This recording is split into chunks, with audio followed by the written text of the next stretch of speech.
Welcome to my channel. आज आज जो हमारा टॉपिक है वो है डि- एक क्वेश्चन है। Right detail note on homeostasis in plant.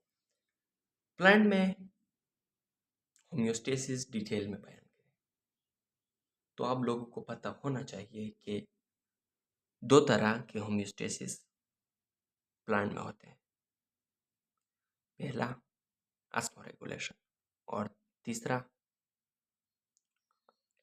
Excretion, ना के थर्मोरेगुलेशन। क्योंकि प्लांट में हम ये नहीं कहते कि प्लांट में इतना टेम्परेचर ज़रूरत है, तो प्लांट का टेम्परेचर पता नहीं लगता। ओके, तो इसलिए हमारा जो आज जो टॉपिक होगा वो होगा होम्योस्टेसिस।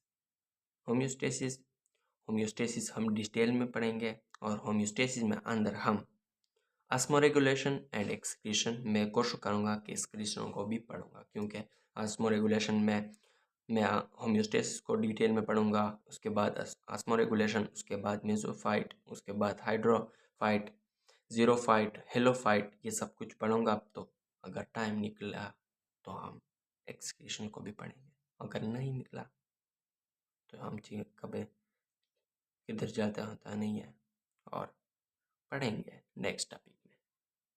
ओके, आप लोगों ने घबराना नहीं है, बहुत सिंपल ये टॉपिक्स है, बहुत सिंपल।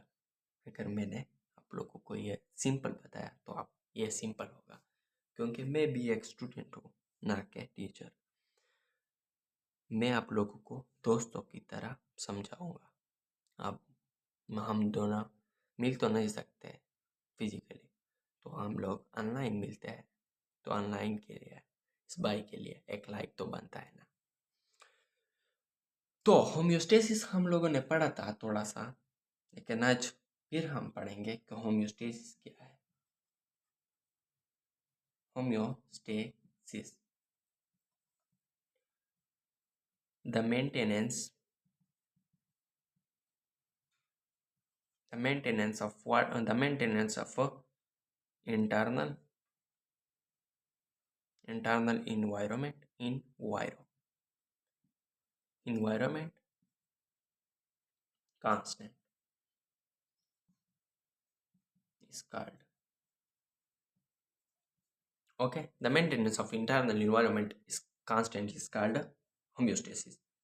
okay, अब होम्योस्टेसिस प्लांट में दो तरह होता है, एक ऑस्मोरेगुलेशन और दूसरा एक्सक्रीशन। मैंने आप लोगों को बताया।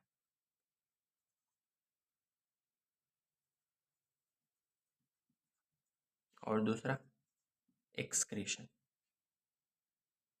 ओके, ऑस्मोरेगुलेशन, एक्सक्रीशन, थर्मोरेगुलेशन यहाँ पर नहीं होता। अब ऑस्मोरेगुलेशन को हम डिटेल में पढ़ेंगे कि ऑस्मोरेगुलेशन क्या है।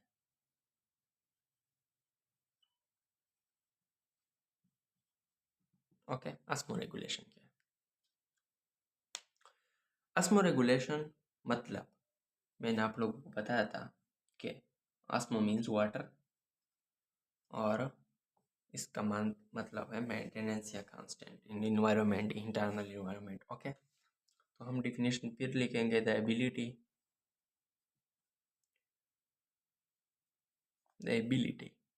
To maintain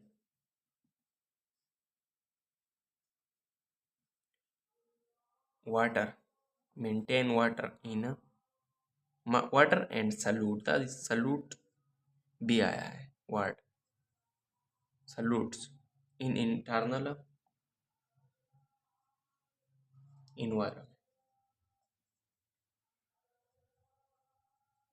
environment okay, is called osmoregulation, is called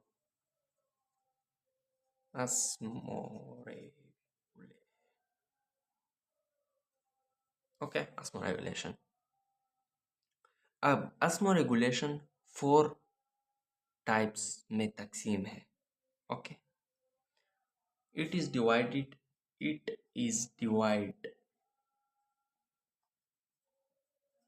into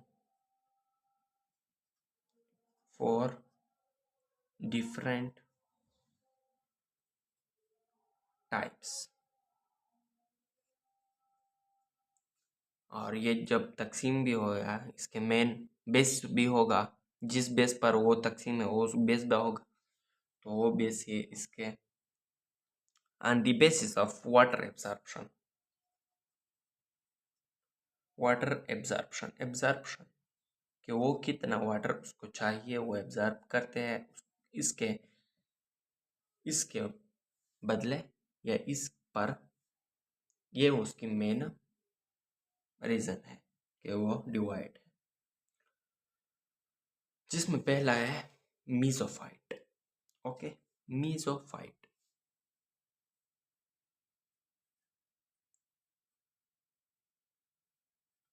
मीसोफाइट मीसोफाइट्स। Okay, मीसोफाइट वो कौन सा प्लांट है जिसमें मीसोफाइट होते हैं? Those plant. First of all हम इसके वर्ड को समझते हैं। Meso means medium, okay, and phyte means plant. Medium means medium, phyte means plants. Medium plant वो प्लांट जो ना कि बहुत ज़्यादा एब्जॉर्प्शन करते हैं ना बहुत कम, मीडियम करते हैं, उसको हम मीजोफाइट में रखते हैं। अब दोस प्लांट हम लिखेंगे, दोस plants which is used या absorbed used medium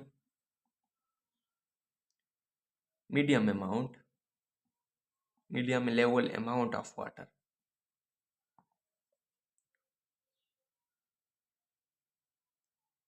to carry live, जिंदा होने के लिए मीडियम वाटर इस्तेमाल करते हैं। अब इसके बिहेवियर क्या है ये तो हम इससे भी हमें पता लगता है कि ये लाइन तो हम लिखते हैं। मेन पॉइंट्स यहाँ पर है। पहला है स्टोमेटा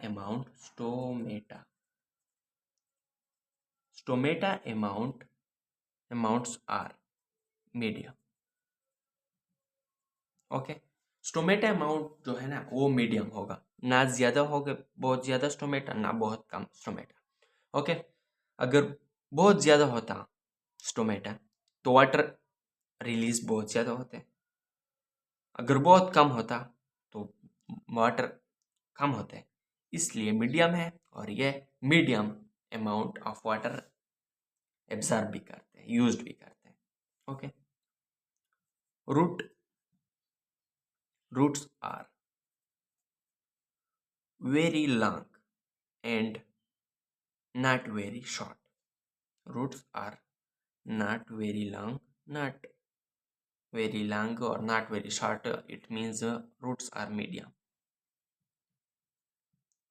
ओके, अगर बहुत ज़्यादा नीचे जाता लॉन्ग होता है तो वाटर एब्जॉर्प्शन ज़्यादा होता, अगर कम होता तो एब्जॉर्प्शन कम होता। तो यहाँ पर तो हमें मीडियम अमाउंट यूज करते हैं, तो इसके रूट्स भी मीडियम होंगे, ना लॉन्ग होंगे और ना शॉर्ट होंगे। उसके बाद तीसरा फीचर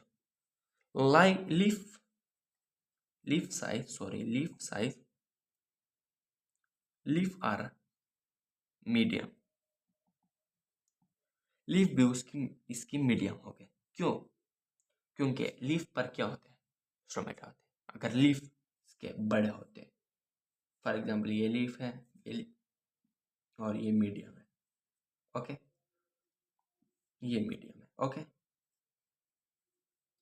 शॉर्ट, मीडियम, लॉन्ग। अब वाटर एब्जॉर्प्शन मीडियम होते हैं तो इसके लीफ भी मीडियम होनी चाहिए। Okay, fourth,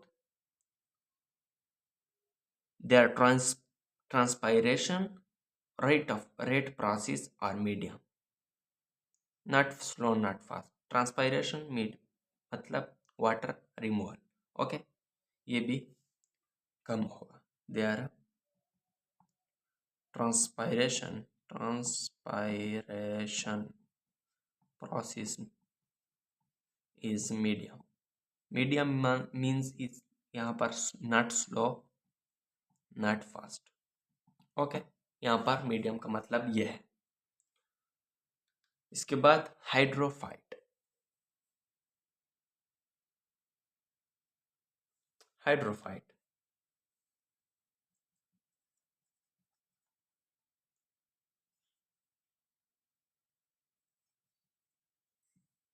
hydrophytes. Hydro means only water, means water. Phyte means plant, वो प्लांट जो बहुत ज़्यादा वाटर इस्तेमाल करते हैं। Those plant definition, those plant which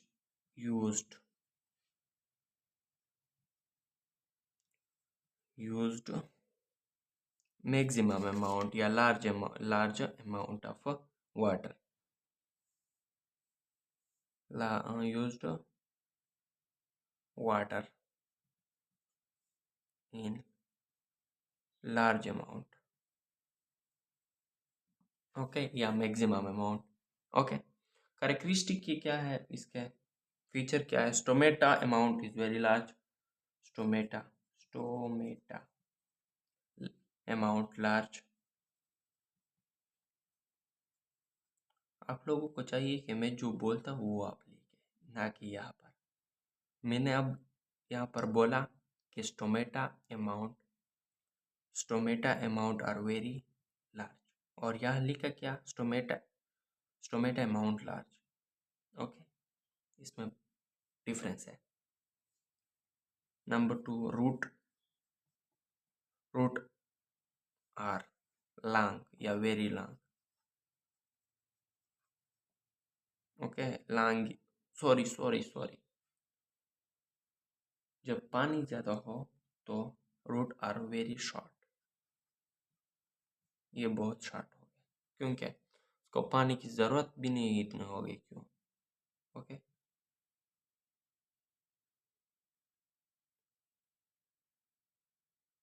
okay,